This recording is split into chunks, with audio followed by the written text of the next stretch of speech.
Today, we're here to talk about research and commercialization. Research, as you all know, is a vital aspect of any society, community, country. It forms the core engagement of development. In fact, research is why we are all standing here today, because someone decided to take the time and effort to research on the internet, which paved our way, revolutionized our lifestyles for digitization and digital lifestyles we are all living today. On this backdrop, it is very important to know, does Sri Lanka have the necessary ecosystems in place for innovation and, more importantly, research commercialization? To discuss this, we have a very eminent personality with us today.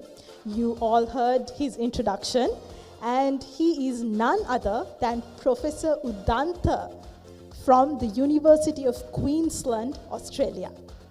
Professor Udanta, we warmly welcome you to this session. And today, it will just be me here as Professor is joining us virtually. So it's a bit of a lonely stage, but we can see Professor on screen. So let's get this session started.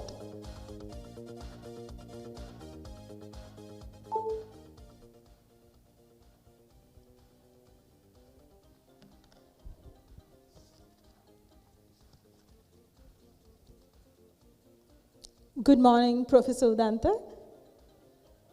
Good morning, Sashikala. Thank you for inviting me, and thank you for the introduction. Thank you very much for joining all of us here today. I would like to start from the very beginning. You studied mathematics for A-levels at St. Thomas's College, Matale. Did you always like maths growing up? What made you study maths? I liked mathematics from the beginning. Mathematics was not an abstract field to me, imposed by somebody else, forced upon me. I used it as a tool to understand the physical world. Physics was my favorite subject in the high school. I really wanted to see and understand why and how the universe worked. So I realized without mathematics, I couldn't go deeper. So I took it upon myself to study mathematics and learn physics more. So that's the beginning. And then I think mathematics empowered me. And then, of course, without mathematics, you can't learn engineering. So I think I like mathematics, yes. Thank you, Professor. So you then went on to study electrical and electronic engineering at the University of Peradeniya. What was the reason behind studying electronic engineering? And tell us a little bit about your university life. So those days at the university, we had 2 years of common engineering. We studied civil engineering, mechanical, and then foundation engineering subjects. And then after the second year, we had to pick our specialty. So when the time came, I had no difficulty, no hesitation in picking electrical engineering, because it was closer to my way of thinking. Not a lot of things to memorize. Almost everything appeared like based on logic. And somehow it connected without any effort. So I never looked back. And I really liked the fact that I picked electrical and electronic engineering. I really had a good time. The university life, the engineering program was really involved, very rigorous. But at the same time, I had some of my best times in the life in the university. You can imagine when young people from all over the country get together, without nothing much to worry really. Like the education was free, and then we had a nice education, and then we didn't have to worry about not having a job after graduation. So I had a very good time, studied to the desire of my heart, and then connected with lots of friends with whom some of whom I still keep in contact. So, ladies and gentlemen, here we had a student back in the day who studied electronic engineering at the University of Peradeniya, and then he suddenly shifts gears and studies biomedical engineering, and he goes to the University of Drexel in USA. Professor, what made you change your field of study? And as many young professionals who are here today, changing our field of study is something we view as a very risky thing to do in life. What are your thoughts on that? After my undergraduate degree, I didn't go directly to Drexel. I went to University of Tokushima for my master's degree in electrical and electronic engineering. Over there, I had the opportunity to take on research in the field of biomedical engineering, studying brain signals. Then I was introduced to the field of neural networks and artificial intelligence back in 1980s, late 1980s. So somehow I got interested in biomedical engineering after that. Then I started my PhD at Drexel University, USA, changing my field. So I really say, I don't think anybody should be scared in changing their fields. In the West, it is not uncommon, right? If you look at Nobel laureates in medicine, there's a lot of Nobel laureates who had double degrees, one in medicine, the other one in other areas, like it can be engineering or some other field. And then they say that multidisciplinary studies somehow help to create bold new ideas and test them. So I have seen some of my friends who graduated with me at Peradeniya. They specialized in civil engineering, but then some of them work in IT, and one person works in Hollywood as a scriptwriter. So it's not very uncommon. In Australia, I have seen major banks coming into the university and hiring engineering graduates to be trained in finance. So, I mean, there are countless examples, and it is not uncommon at all. It is very common here in the world, in the wider world. So, even in my personal experience, after I changed my field to biomedical engineering, I started really enjoying and understanding how the human body works and how to analyze the human body in engineering terms. It's unbelievable. Academically, lots of satisfaction I got out of that. And then the things I learned and the skills I developed was really helpful for me to invent the things I invented, like the respiratory and sleep diagnostic technologies, and to connect with clinicians and other researchers very easily because I understood the language and they started trusting me. So I really encourage people to explore outside their comfort zones. They shouldn't fear actually about changing fields. So if any of you are wondering why I'm looking here and talking to Professor and not here, it's because I can see him from the screen here. So I'm having a conversation with him from this screen rather than looking back. Thank you, Professor. So do you want to enlighten us on some of the key differences in the education you received in Sri Lanka versus abroad in USA, Australia, and Japan? I have seen university education systems in Sri Lanka, Japan, USA, Singapore, and Australia, either as a student or teacher or both ways. But one problem I have in comparing different systems is university systems evolve in time. So it's very difficult to do a very rigid comparison. Comparing my time in university with the current university system in Australia. What I can do is try to summarize some major changes. There are still there between Sri Lankan system and some overseas countries. So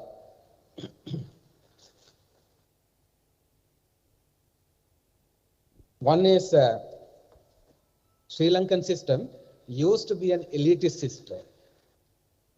right? Even now, it is largely an elitist system. By that, I mean only the top students or students who are really, really ready to enter the universities on a competitive basis, sometimes based on regional preferences and all that, they are only admitted. There are lots of students who are qualified to receive a university education, but there's no space. So Sri Lankan system is an elitist system compared to mass education system in countries like USA or in Australia. So that's one difference. Then the Sri Lankan system, the universities as well as the entire education system, I believe focuses more towards rigorous academic content. But what is missing is some soft skills and working in groups, for instance.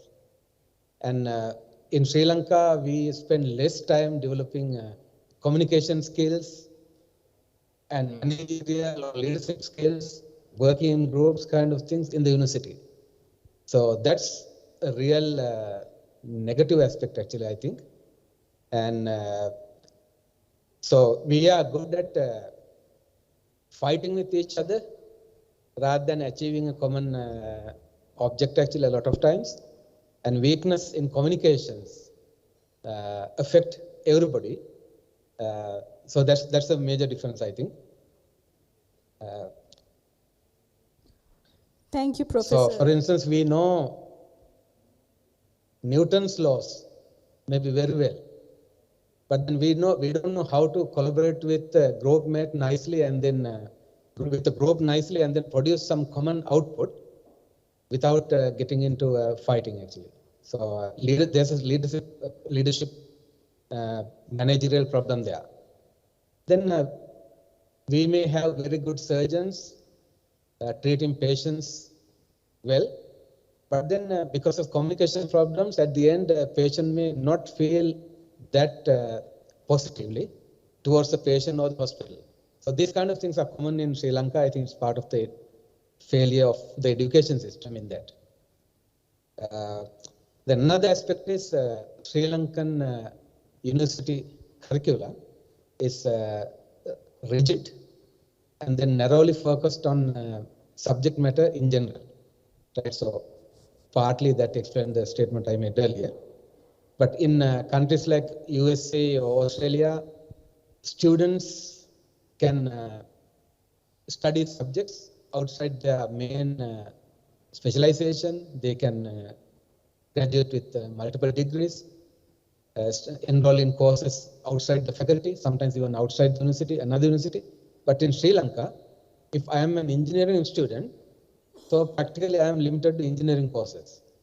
So that way, individual faculties in a university act like almost like individual countries within the university, where there are multiple faculties. I think that's a weakness. The US and Australian encourages multidisciplinary studies, which is really good. Another thing is the academic community in Sri Lankan universities. It is largely local Sri Lankans, whereas in these overseas countries, it is international. So they hire people from all over the world on a competitive basis.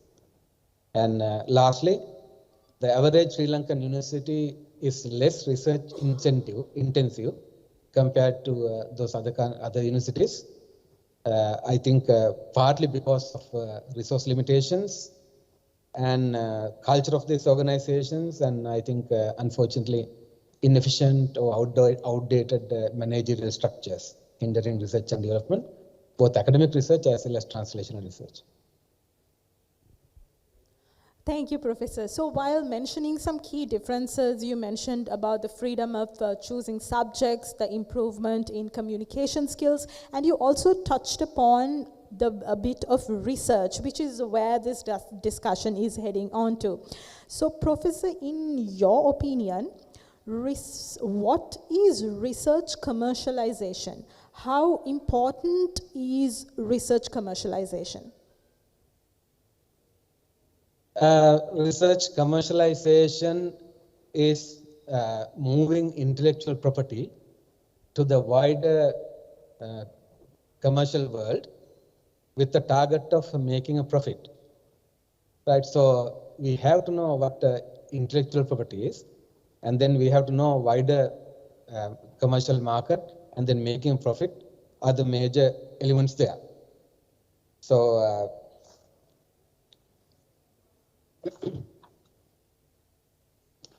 intellectual property, we can say it's a creation of the human mind, which can be protected and which has to be novel, and then has some commercial value.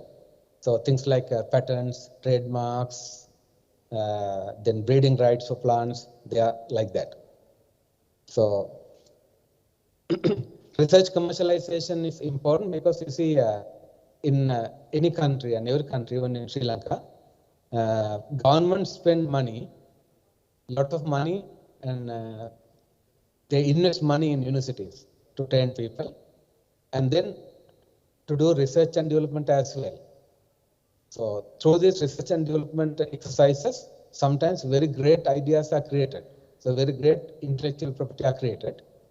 But unless we really make use of those intellectual property, unless we commercialize, either they are going to go waste, or somebody else might pick them and commercialize. So at least in terms of benefiting the whole humankind, that has some meaning. But the country and the university and people who invested energy don't get much benefit if they don't commercialize. So commercialization is a way to energize the country economy and make a profit, of course, and simply create a big ecosystem where more people can be trained and more money can be reinvested into research and development and so on. So there are countries like Netherlands actually with a rather agricultural economy long time ago, but benefited massively from commercialization through companies like Philips. And then you know the other story, Silicon Valley, Stanford University and some other universities created the context for Silicon Valley. Right, so lots can change if we start commercialization.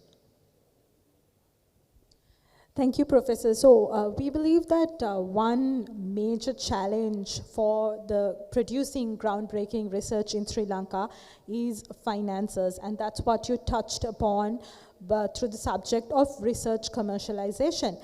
How do you think Sri Lanka can strive towards commercializing the country's research? I think we have to understand some obstacles in commercialization, and throughout the country, in research organizations and throughout the society.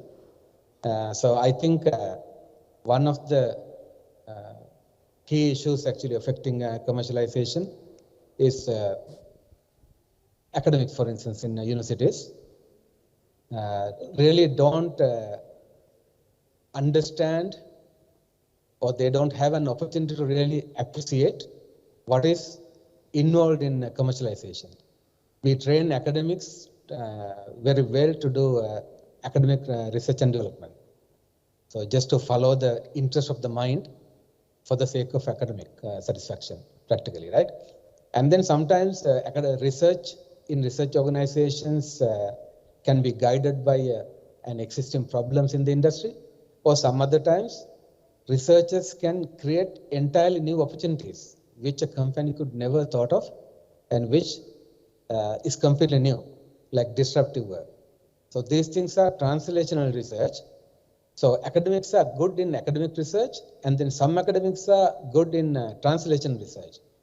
But what work is involved in commercialization is a kind of mystery to academics. And it is most difficult to explain it to academics that there's a big difference between research and commercialization. Believe me, I understand that well because I am an academic. So it's we are stubborn people, So until we recognize that, why doing it? It is, we have no way to really understand it.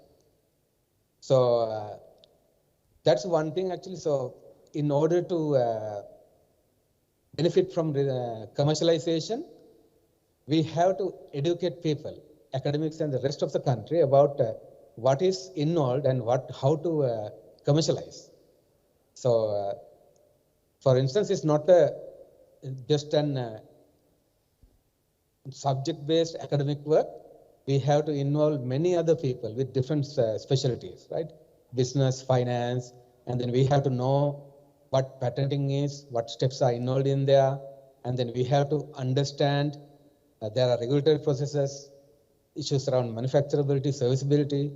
Then we have to understand what market or the market segments, what device we are trying to sell there, and most importantly, what are the competitive advantages of our device compared to competitors who may be already there. Then how to capture the market share, and then the business models, value proposition, everything we have to understand, and then understanding of that can really influence the research outcomes and the device the academic is ready to commercialize at the beginning. In other words, the understanding that's coming from the commercialization process, the knowledge, education, can entirely change the design which the academic or the engineer thought would be a nice product which is immediately sellable. It can send the design back to the drawing board, right? So that's a huge process that thing can happen repeatedly. So that has to be understood in order to commercialize. So there's a gap there. So we have to educate them in that. Then the other factor, another factor is various organizations supporting research commercialization inside universities. Like in the different universities, we have different structures like incubators and commercialization support organizations. But then there is nobody to really own the process of commercialization. When I speak to academics, they know there are various elements in the country, right? Inside the universities, they have incubators, and then outside various other organizations like National Patent Office and then research organizations in multiple places, various dots and lines trying to help commercialization process, trying to educate people about these processes. But in reality, when I talk to even very senior academics, the knowledge necessary, the knowledge that should be used and the efforts that should be sustained, it is not really there. So I think it will really help if there can be organization set up, for instance, which can really help the academics from one end to the other.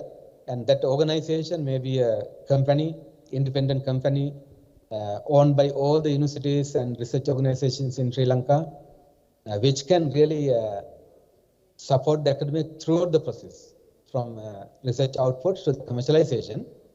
Of course, it's not just the academic alone, lots of other people are involved. And that company have a stake in the outcomes. Maybe they can take a part of the profits as well. In Australia, we have a system like that. So that really helps.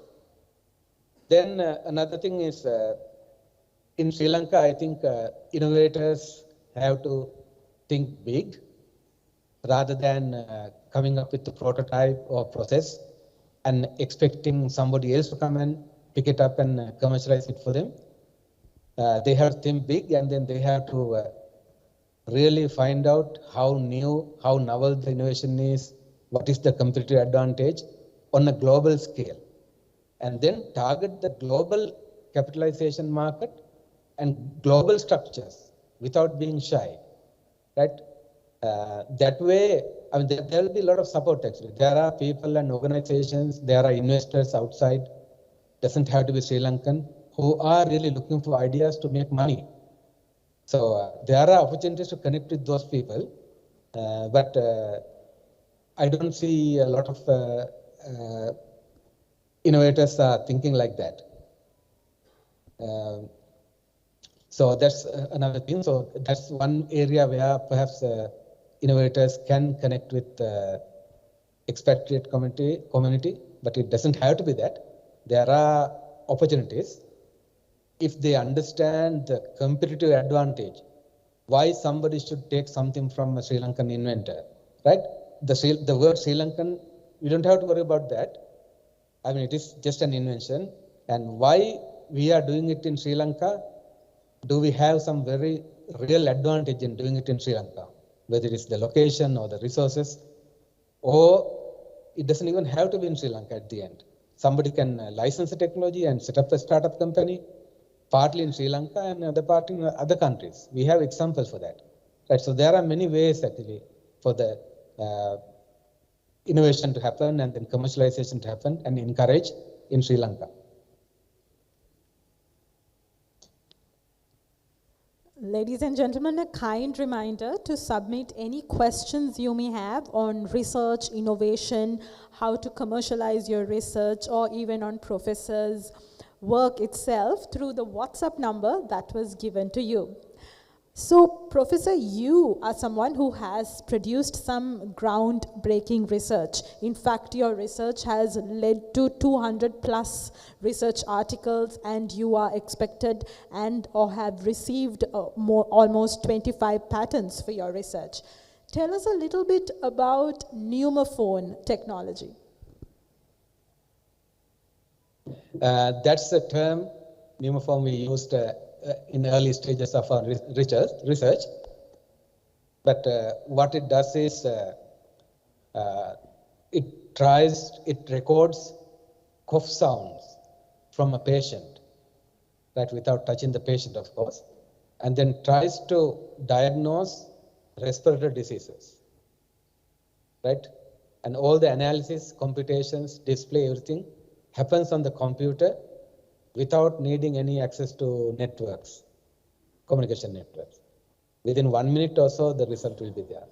So this work started with the funding research grant from the Bill and Melinda Gates Foundation. They were seeking solutions they could take to remote parts of the world where pneumonia, childhood pneumonia, killed close to 1 million children per year. That was the number one killer. So they were looking for some scalable technology which could be operated independent of clinicians, because they don't have clinicians sometimes, they don't have equipment, not even a stethoscope in some areas. So they wanted a solution like that, and then we gave a solution by doing that, and then in collaboration with clinicians, we collected data from pneumonia patients, and then making use of our knowledge in biomedical engineering, acoustics, and artificial intelligence, developed technology, which was patented by the university. We as inventors and university as the owner, and then they set up a private company, and then it was listed on the Australian Stock Exchange. So then owners became the shareholders of the public shareholders of the company. Thousands of them, actually more than 6,000 shareholders. And then when the company was set up and listed on the stock market, lots of research grants came to the university. And then we expanded the study to cover many more diseases like chronic obstructive pulmonary disease, COPD, asthma, bronchiolitis, and then received regulatory approval as a medical device in Europe, Australia, and some other countries. Recently, the technology was developed on a research scale, step to detect COVID patients. It is still in research stage.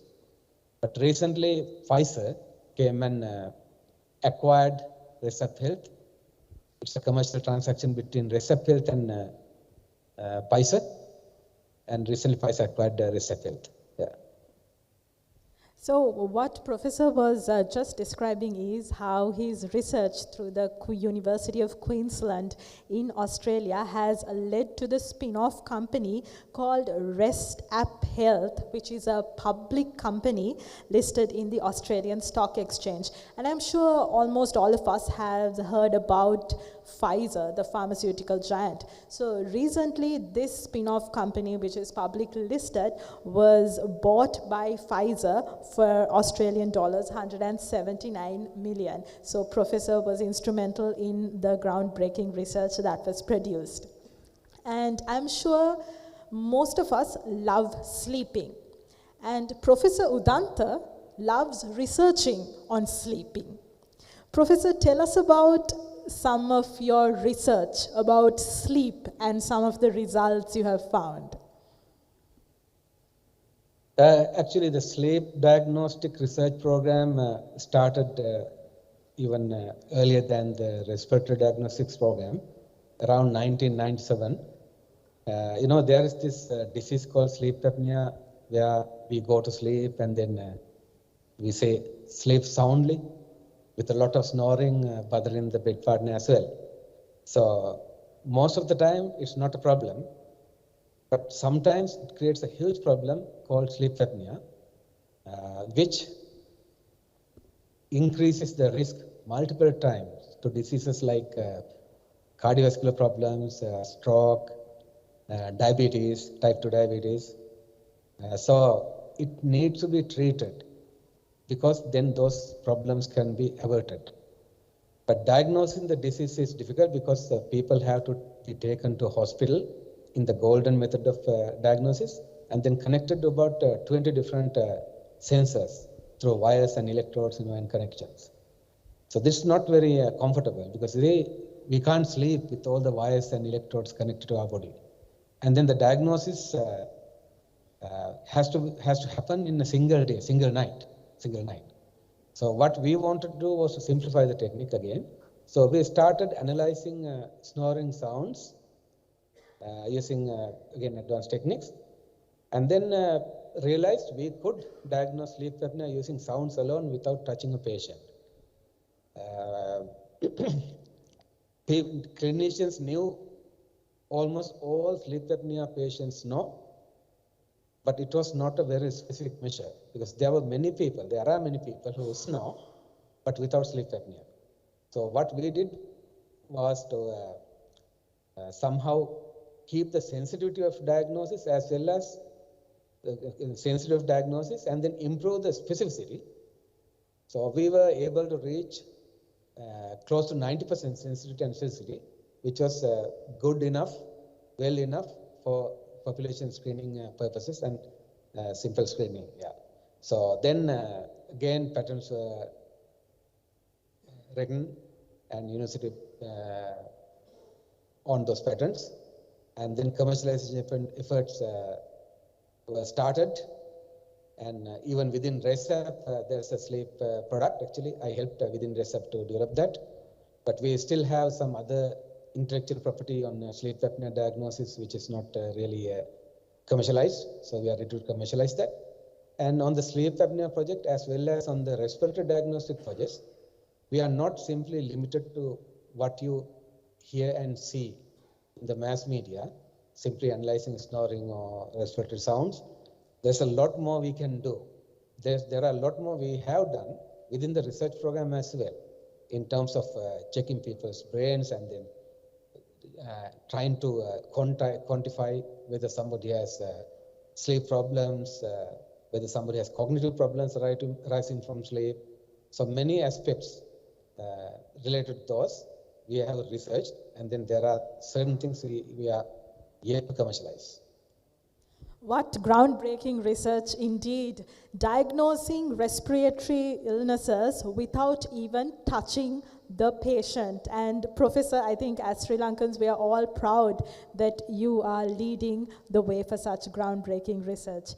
And also, I think if you heard what Professor mentioned, if you are someone who snores a lot, most of the time, it is not a problem. It is only a problem sometimes. So if you think snoring a lot is a problem, Professor says most of the time it's not. Professor, shifting gears a little bit from research and innovation, as you and we all know, Sri Lanka is going through an economic crisis at the moment, and this has resulted in a significant amount of brain drain for the country.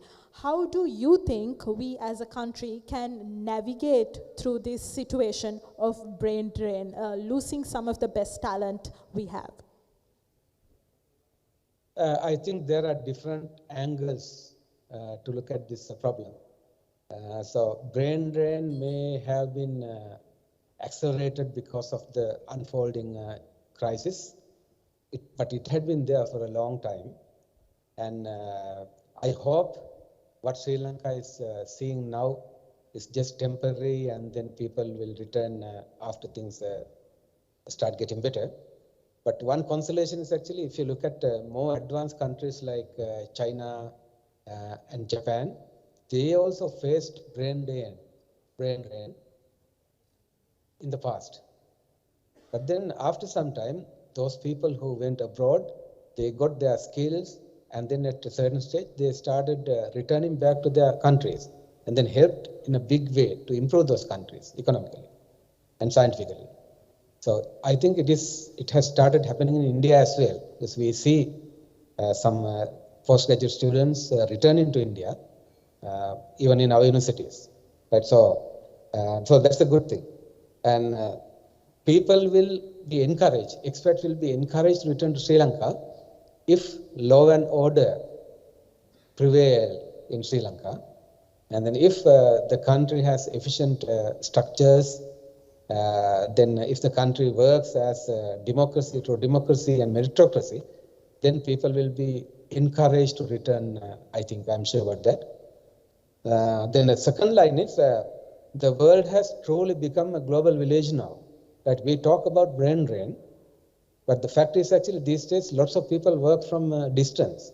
You go to a university these days, you don't find all the academics in the offices, but most are working from home, and even students are like that, even in companies actually. So it's a very common practice, and as internet professionals, I'm sure you know very well of this phenomenon. So maybe it is possible to engage those people who leave Sri Lankan shores permanently or temporarily in that mode. Maybe they can be hired part-time or on a distance basis and still get benefits to the country whenever brain drain is a problem in a particular area. So that's a positive thing, I think. Many Western companies do that. They are in USA or Australia, but then they have employees in India, even engineering employees there can be. So the world has changed. Even the brain drain we can look at in this angle. And the third aspect is, I think brain drain is bidirectional. Some professionals leave, some professionals enter the country. So usually we say, okay, brain drain is when people leave. There's a reverse brain drain as well, like people come into the country. So I think as a country, we have to be ready to accept professionals from other countries, maybe Sri Lanka, maybe not. When they want to work in Sri Lanka, in roles, at least in roles where the Sri Lankan system is affected by brain drain. So are we ready for that? Are we ready to accept people like that? So that's the third angle. Thank you, Professor. Some very interesting comments there. As a country, we also need to be ready to accept professionals from other countries to better utilize them. Professor, a follow-up question for our previous question. As a result of brain drain, etc., we have a huge expatriate community residing outside of Sri Lanka. How do you think these expatriates can contribute to the economy of Sri Lanka effectively? Are there good structures in place for this? Say I live in Australia, so you can say I live in among one of the largest expatriate communities of Sri Lankans, and I am yet to find any expat who is not willing to help Sri Lanka. Not only in times of need actually like this, always. So people are looking and asking for ways to help Sri Lanka. And indeed, many are doing that on a personal basis and sometimes as organizations. But I think there's no proper way to really document those things, and nobody really try to find out actually how these people help. So that's one thing. So they are already helping. But on another matter, I believe Sri Lanka can really proactively engage with expatriate communities. Use them for mentoring purposes and then in advisory roles, and then build networking opportunities for Sri Lankans who need connections, who need networks, who need support. There may be Sri Lankans who are willing to invest in Sri Lankan companies, Sri Lankan enterprises, not because they think Sri Lanka should be supported, and they may not do that just thinking, okay, we should help Sri Lanka because it's our motherland or something like that. Yes, that will also happen, but they will, and they can help to create, they can help and try to help and make those innovators in Sri Lanka understand it is possible to create products in Sri Lanka, it is possible to commercialize with a global appeal, just like Philips did in Netherlands. So country can use expatriates like that. Sometimes expats can help in educating Sri Lankans, then helping in technology development. Remember, now the world is like a global village, right? And there's no real strong reason to be physically present in a location all the time, at least in some areas, some subjects. So Sri Lanka can start that, engage people more, engage expats more.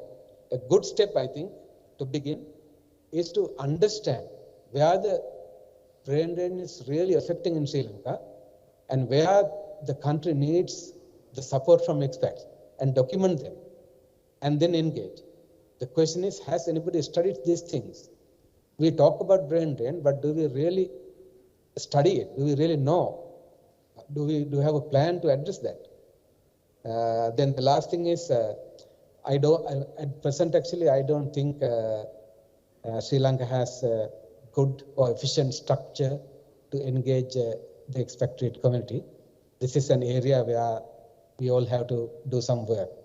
We may have some organizations with the name and all that, but personally, looking at me and my friends and then other people I know of, I don't see actually really any solid, effective organization which really, truly, honestly try to engage expatriate Sri Lankan community. We sometimes hear even, the best thing for Sri Lanka to happen is to send people abroad and, like that. So there's work to do there. Understanding where Sri Lanka needs expat support and establishing some efficient structures for that is what Professor mentioned. And we all need to be open, and we need to strive towards engaging our expats even more so that they can contribute to our economy. Thank you very much, Professor. We will very quickly run to some of the Q&A questions that have been submitted. We perhaps won't be able to cover all of it, but let me try to cover maybe one or two at most. The first question, Professor, what do you think is the next innovation in your space?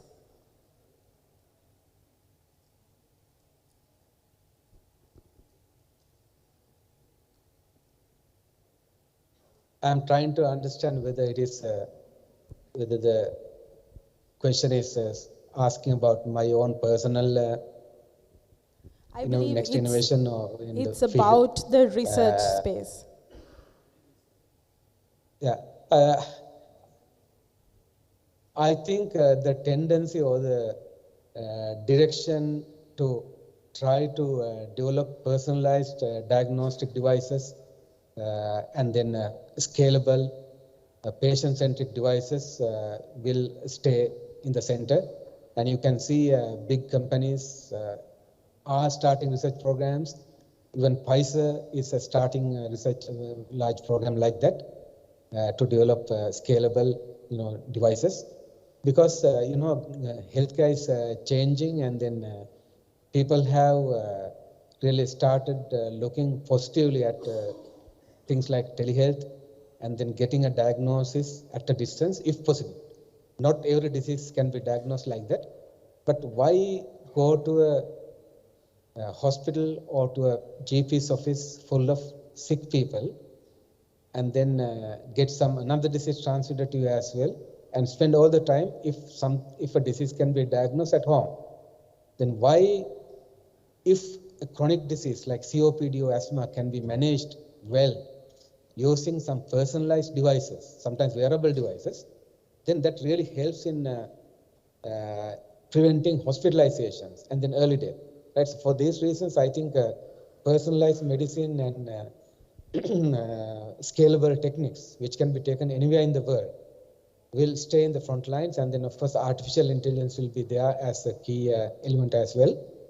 But my message is don't really depend 100% on the artificial intelligence, in the sense you have to have some domain knowledge.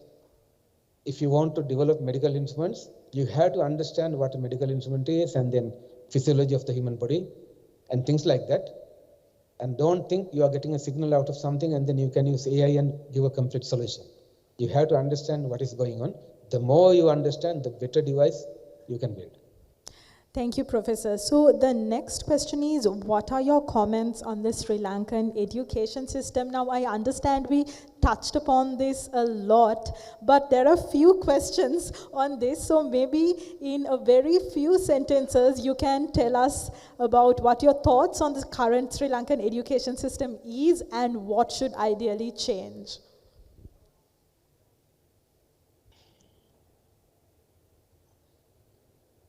I said actually about the current education system, in general, the education system, we lack certain things. We lack some effort to, say, develop communication skills, teamwork, right? Things like that. So I think that's really critical, because even now, even we suffer from our skills actually there. So we are not much of talkers rather than doers, but communicating your ideas and then taking others with you is critical in commercialization, because you have to talk to CEOs, investors using their language, you have to talk to academics in their language, managers using their language. So communication skills have to be really there. And then it doesn't look like the Sri Lankan education system develops that skill set. Not in the past, as far as I understand, not now. If you look at the Western world, those skill developments happen starting in the kindergarten. Right? In the kindergarten, there are, say, every day, or all the kids actually have to participate in what is called show and tell. They have to show something and tell a story, tell something, right? It starts there. So they don't have a fear of public speech. They know how to articulate. They know how to understand. So that skill is taken throughout. Even in every course we teach. I taught electronics for about 8 years or so, right? So we program the course like that. So there are places where the team skills are developed. Communication skills are developed.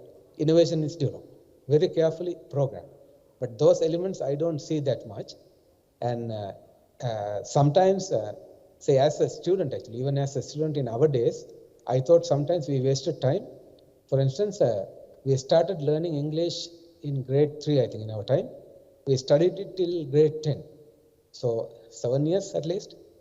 But then if you study a language for 7 years, you should be fluent in it, right? You should be very capable of understanding, reading, and then communication in it. But it wasn't the case. Then we had a subject called health sciences. So we studied our systems like digestive system and respiratory system like that. And then the other subject called science is there. It sometimes teaches the same thing again. So I wondered, why are you teaching me that? Then in the advanced level, we spent 1 year or 2 years entirely on Newtonian mechanics, analyzing this, analyzing that, rods, balls, impact, like that. So if Newton saw what is happening, he would have laughed or cried, I don't know what.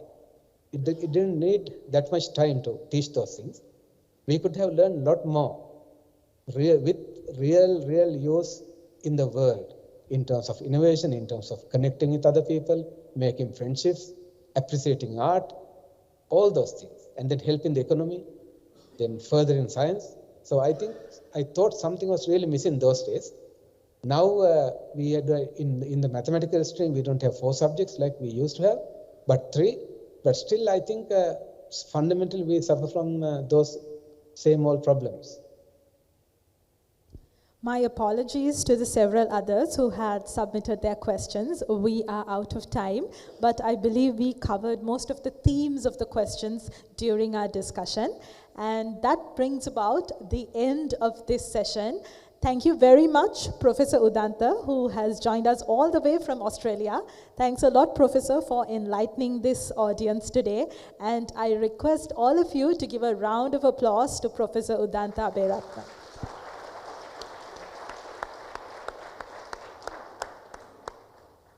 Thank you very much for having